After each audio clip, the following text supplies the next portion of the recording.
আজ পবিত্র ঈদুল আজহা, পবিত্র জিলহজ মাসের 10 তারিখ, জুন মাসের 7 তারিখ, মুসলিম সম্মান বড় ধর্মীয় উৎসব। সবাইকে ঈদের শুভেচ্ছা, ঈদ মোবারক। আমরা সবাই ইতিমধ্যে ঈদের নামাজ আদায় করেছি।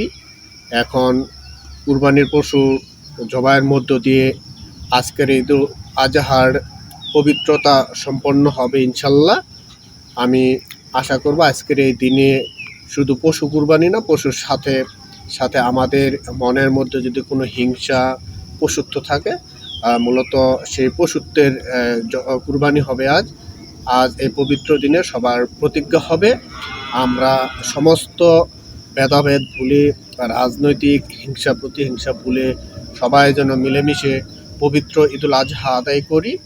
আর এই পবিত্র ঈদুল আজহা সবার জীবনে বয়ে আনুক অনাবিল সুখ, আনন্দ। সবাইকে ঈদ মোবারক। ঈদ মুবারক। ঈদ মোবারক।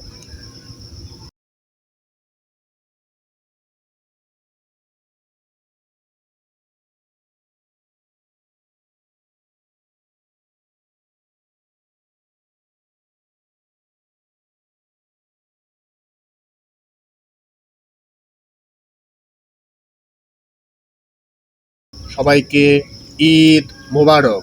ঈদ মুবারক। ঈদ মোবারক।